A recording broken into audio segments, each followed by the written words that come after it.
নমস্কার, Indrani simple lifestyle পরিবারে আপনাদের সকলকে স্বাগত জানাই। সবাই নিশ্চয়ই ভালো আছেন। আজ হলো 1 জানুয়ারি, কল্পতরু লীলা স্মরণে। আজ আমরা এসেছি আমাদেরই কান্দ্রা রামকৃষ্ণ আশ্রমে। 1 জানুয়ারি ইংরাজি নববর্ষের প্রথম দিন। গোটা বিশ্ব মেতে ওঠে নতুন বছর শুরুর উদযাপনে, আর বাংলায় পালিত হয় কল্পতরু উৎসব। 1 জানুয়ারি এই মহাপূর্ণ দিনে সকলের প্রাণের ঠাকুর ভক্তমা ধরা দিয়েছিলেন কল্পতরু রূপে। রামকৃষ্ণদেবের জীবনের অন্তিম লীলা এটি। 1886 খ্রিস্টাব্দের 1 জানুয়ারি অপামর ভক্তদের কাছে এক পরম সৌভাগ্যের দিন। কাশীপুর উদ্যান তিনি বলেছিলেন, তোমাদের সবার চৈতন্য হোক। এই দিন ঠাকুরের ভাব সমাপ্তি হয়েছিল। সেই দিনের বিশেষ অনুষ্ঠানের মধ্য দিয়ে ভক্তবাঞ্ছা কল্পতরু শ্রীরামকৃষ্ণ তার লীলা রহস্য সমাপ্ত করেছিলেন। তিনি সকলকে মনোবাঞ্ছা পূরণের আশীর্বাদ করে অভয় দান করেছিলেন।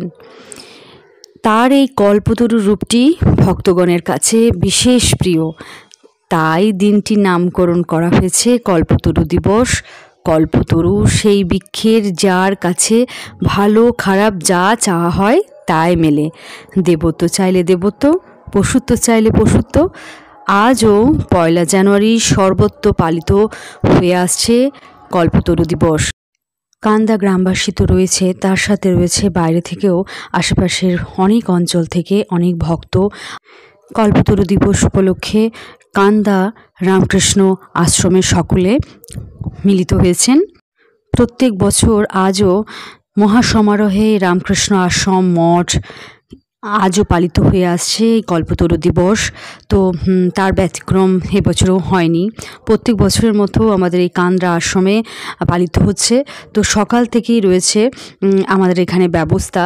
তো সকালে জলখাবার থেকে শুরু, তারপরে সবটাই কুপনের মাধ্যমে জলখাবার, তারপরে দুপুরে প্রসাদ, সবটাই মহা আনন্দে আমরা গ্রহণ করলাম। খুব ভালো লাগে প্রত্যেক বছর আজকের এই দিনটাতে আমরা সকলে আসি এবং সকলকে বলবার চেষ্টাও করি যে আজকের এই দিনটা, এই বিশেষ দিনে যেন এই রামকৃষ্ণ আশ্রমে আমরা পুরো দিন কাটাতে পারি।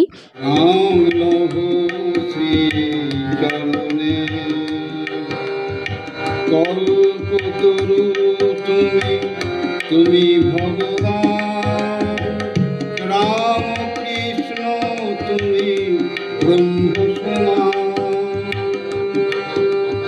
প্রণাম লহ শ্রী চরণে, প্রণাম লহ শ্রী চরণে।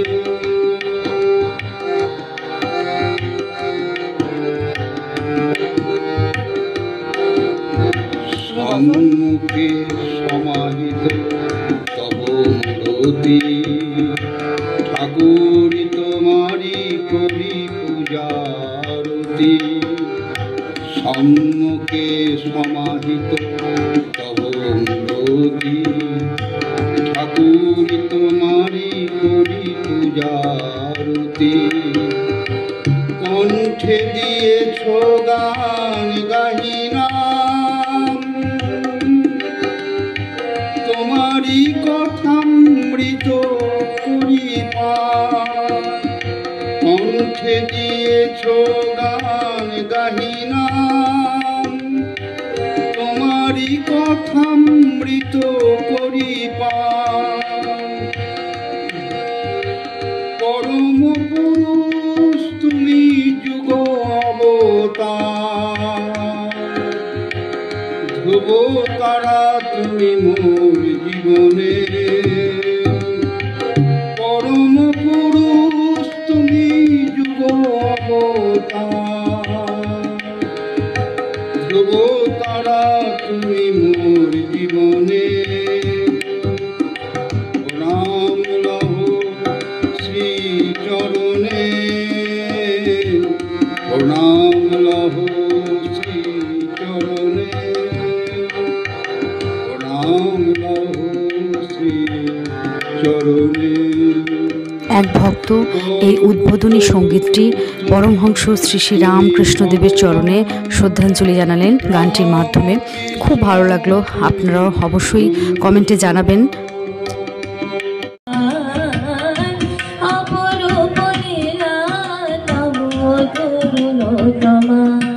তারপর আরও এক গুণী শিল্পী অনন্যা খুব সুন্দর গান পরিবেশন করে সকল ভক্তদের মাঝে পরিবেশন করলেন রামকৃষ্ণদেবের চরণে আশ্রয় নিয়ে। খুব ভালো লাগলো গানটি শুনে, আপনারাও শুনুন, অবশ্যই ভালো লাগবে।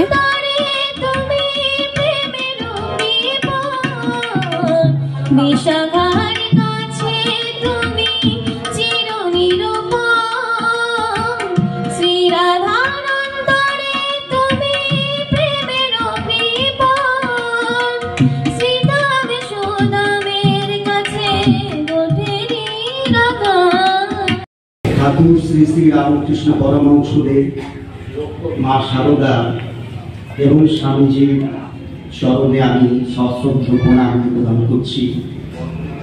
আজকের এই পবিত্র মুহূর্তে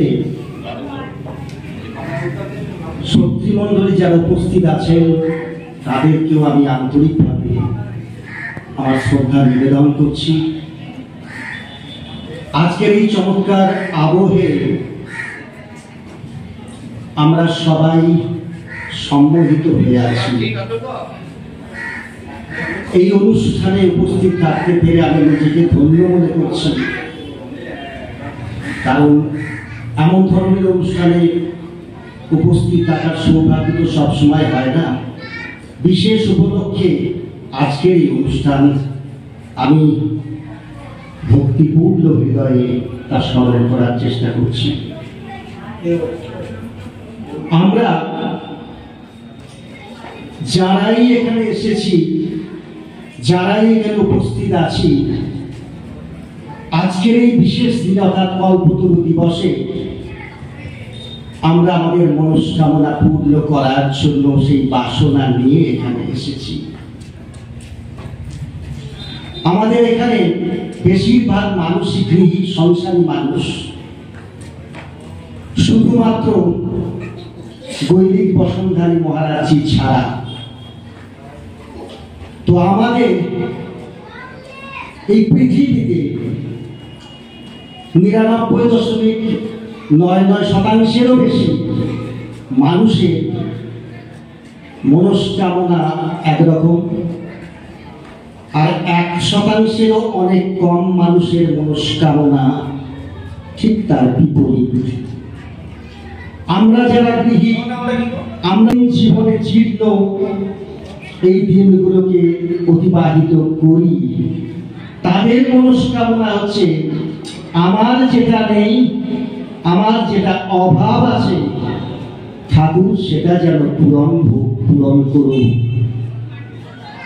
আর যারা গৃহী নন, যারা সর্বত্যাগী সন্ন্যাসী, তাদের মনস্কামনা হলো আমার যেটা আছে, আমি যেটুকু আমার সম্পদে সঞ্চয়ে রেখেছি, প্রভু তুমি দয়া করে যেটুকু দিয়েছ আমাকে আশীর্বাদ করো, আমি যেন সেইটুকু নিয়েই পরিতৃপ্ত থাকতে পারি, আমার হৃদয়কে আমি পরিতৃপ্ত করতে পারি। আসলে প্রত্যেকটি মানুষ বিশ্বাস নিয়ে বেঁচে থাকে, যুক্তি দিয়ে হিসাব নিকাশ বিচার বিশ্লেষণ করে এবং বুদ্ধি দিয়ে হিসাব নিকাশ করে। আমরা বিশ্বাস করি যে এই মুহূর্তে এই দিনে অমুক জায়গায় গিয়ে মানত করলে বা মনস্কামনা জানালে পরে তা পূরণ হয়। মাঝখানের যে জায়গাটি যুক্তি, সেটা দিয়ে বিচার বিশ্লেষণ করি না, আমরা একেবারে বুদ্ধি দিয়ে হিসাব নিকাশ করি। তাই মনস্কামনা পূরণ করার জন্য প্রার্থনা করার পরেই আমরা হিসাব নিকাশে চলে যাই যে যেটা চেয়েছিলাম সেটা পূরণ হয়েছে। তো আসলে আজকে যে বিশেষ যুগাবতারের উপরে আমি আলোকপাত করার চেষ্টা করব, সেখানে যাওয়ার আগে এই বেদান্ত দর্শনে বিশ্বাসী ভারতবাসী তথা ভারতবর্ষে আর এক যুগ পুরুষ শ্রী পূর্ণেন্দু চ্যাটার্জি প্রধান শিক্ষক, উনি সকলের উদ্দেশ্যে কিছু ভক্তকথা ভক্তিকথা শোনালেন, যা সকলের মানুষের জীবনে চলার পথে খুব সাহায্য করবে। খুব ভালো লাগলো। এই ধরনের মানুষের সংস্পর্শে থাকা মানে সৌভাগ্যের ব্যাপার, খুব ভালো লাগে। তো উনি যতক্ষণ বলছিলেন ততক্ষণ তন্ময় হয়ে শুনছিলাম। সময় কম থাকার জন্য সবটা হয়তো আপনাদের সামনে তুলে ধরতে পারলাম না, তো খুব ভালো লাগলো।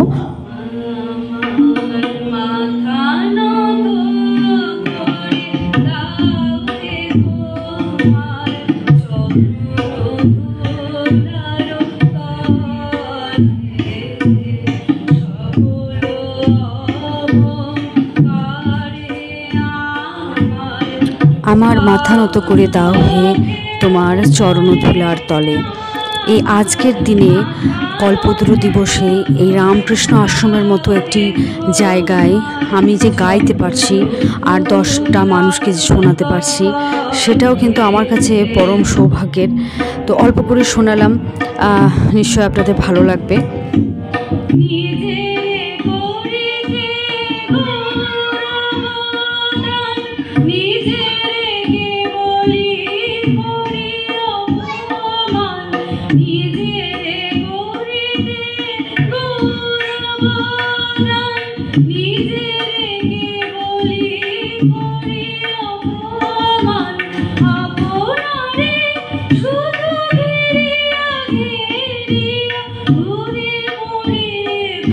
আজকের এই দিনটিতে এখানে বসে গান গাইবার সৌভাগ্য যাদের জন্য হয়েছে, যার জন্য হয়েছে, তো তাকে আমার অসংখ্য প্রণাম জানাই সেই কাকাবাবু। কৃতজ্ঞতা একটা বোধ, এই কৃতজ্ঞতা না থাকলে পরে সে মানুষ হিসেবে গণ্য হয় না।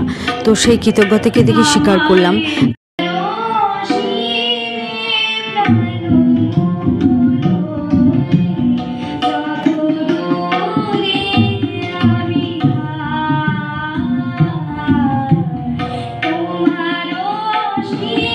একটি রবীন্দ্রসঙ্গীত পূজা পর্যায়ে শ্রীরামকৃষ্ণ দেবের চরণে তার ছোট্ট শ্রদ্ধাঞ্জলি। ভালো লাগলে অবশ্যই লাইক কমেন্ট করবেন।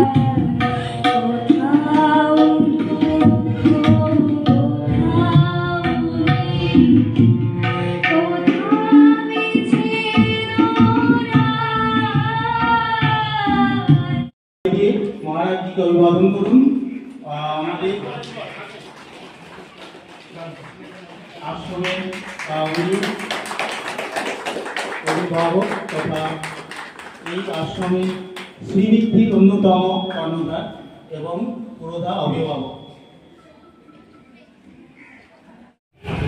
ভক্তানুকম্পার্জিত বিগ্রহং বৈ ঈশপতারং পরমেশ নিত্যং तं রামকৃষ্ণং শিরসা নমামः।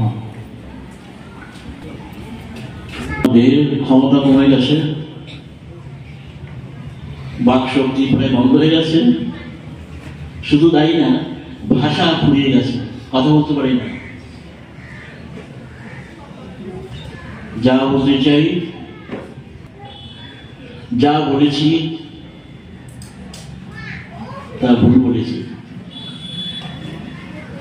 যা চাই তা ভুল করেছে, যা চাই না তা, যা পাই তা চাই। কবির কথা, আমি সেই কথাটি বলছি। যে দেহ মন জীবন আমার সাধন ছিল,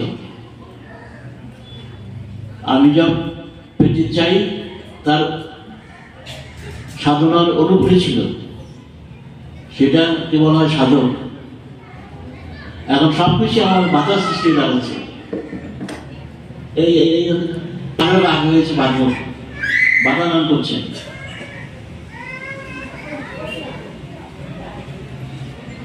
আজকের যে ভক্ত সমাগম, এটা অতি দুর্লভ। এই হচ্ছে, এই গ্রামটা তো রাধাকৃষ্ণের গ্রাম।